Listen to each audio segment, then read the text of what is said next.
You've been taught that the biggest Zone 2 mistake is going too hard and crossing over into Zone 3. But unless you're a high mileage runner logging upwards of 65 to 70 kilometers a week, that's not your real problem. The real problem that holds you back, especially if you're a runner over 40, are these 7 lesser known mistakes I'm about to share with you. And even after running thousands of kilometers in Zone 2 in my late 40s, I still catch myself making these mistakes. Mistake 1. Treating Zone 2 heart rate as gospel. Most people don't realize this, but heart rate is just a proxy for Zone 2, not the real thing. The true definition of Zone 2 is based on 2 physiological markers, blood lactate levels and the fat to carbohydrate crossover point. Here's how it works. At low intensities, your body burns mostly fat and produces very little lactate, which you can easily clear. But as intensity rises, you start relying more on carbohydrates, which produces more lactate. Once lactate production exceeds your body's ability to clear it, it begins to accumulate. This tipping point is called your first lactate threshold, or LT1, typically around 2 millimoles per liter. It also marks a crossover point where fat burning gives way to carbohydrate utilization, and it defines the upper limit of Zone 2. Now, pricking your finger mid-run to measure lactate isn't exactly practical, so researchers begin correlating lactate data with heart rate. They found that for most people, LT1 corresponds with a fairly consistent heart rate range. Hence, heart rate became the proxy for Zone 2. But here's the catch. Heart rate isn't fixed. It changes daily based on things like temperature, caffeine, sleep, hydration, stress, and even what time of day you run. And after age 40, age-related changes in the autonomic nervous system make it even more unpredictable. That's why it's a mistake to treat Zone 2 heart rate as gospel. Don't worry, I'll offer you some ways to solve this later in the video.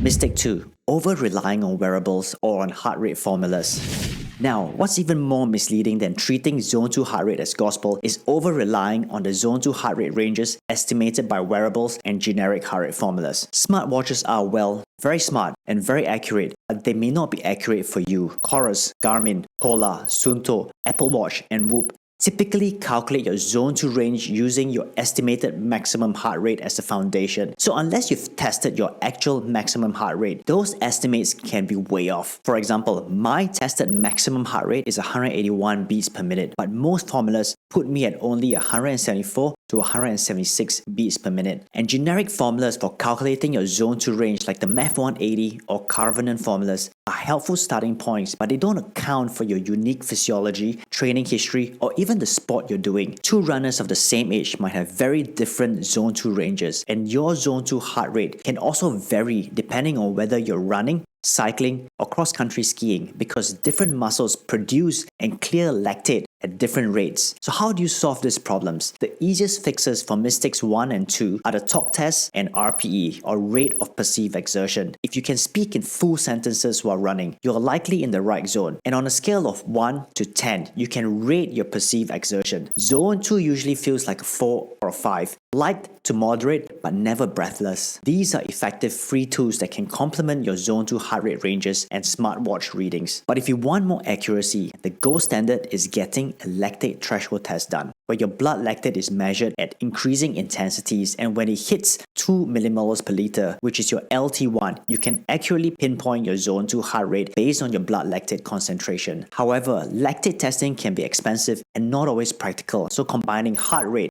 talk test, and RPE together might be the most realistic way to dial in your Zone 2 training. Before we go on to the next mistake, I have a question for you. Have you made any of the above mistakes? I know I have. I relied too heavily on the Math 180 formula when I started. Let me know by dropping a comment below. I would really love to hear from you. Mistake 3. Underestimating minimum duration for adaptation.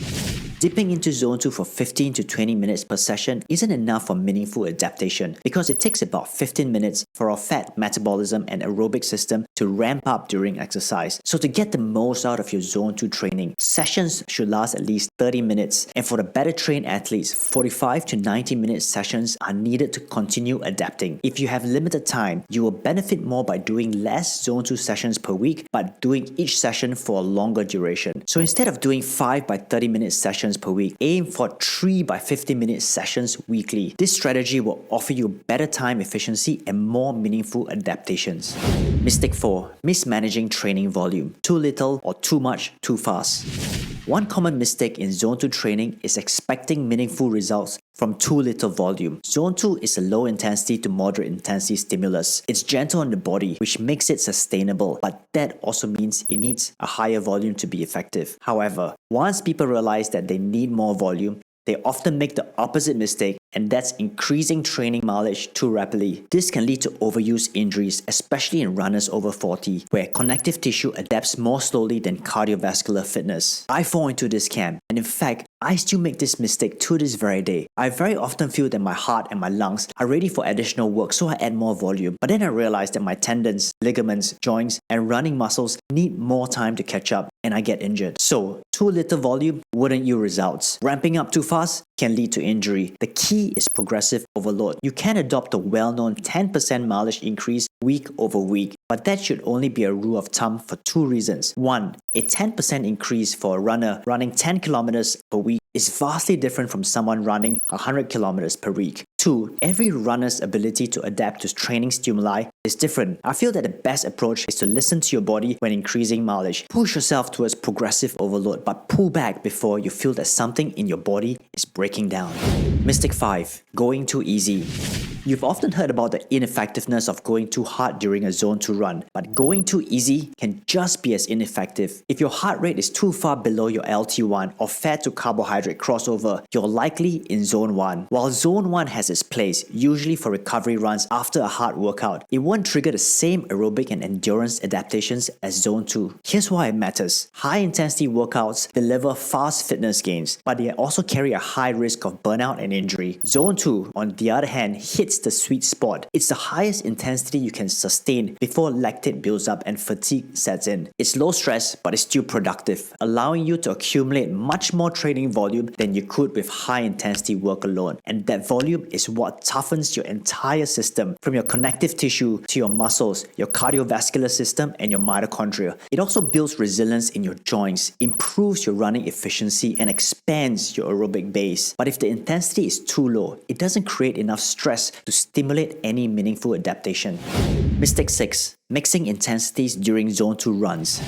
You've probably heard that the 80-20 training principle, with 80% at low intensity and 20% at moderate to high intensity, is the gold standard for building endurance and performance. It lets you reap Zone 2 benefits while still getting faster and stronger. But if you're time crunched and try mixing the 80-20 into one single session, like stacking hill sprints into a long run or hitting the gym before a Zone 2 workout, that's where things start to backfire. Zone 2 training relies on steady aerobic metabolism, which is burning primarily fat and driving mitochondrial growth. But when you add intensity, your body shifts into anaerobic metabolism, burns carbohydrates, spikes lactate, and disrupts the metabolic signaling that builds your aerobic engine. Once lactate rises too much above the upper limit of Zone 2, it can take 20 to 30 minutes to settle back down into a fat burning state, meaning you lose a big chunk of effective Zone 2 work and end up wasting valuable training time. And it's not just during the workout. Doing a hard session within an hour before a Zone 2 run keeps your physiology revved up and compromises the next session too. The best approach is to keep your Zone 2 runs clean. If you must double up, either separate your sessions by at least 3 hours or do your Zone 2 run first and your hard effort later.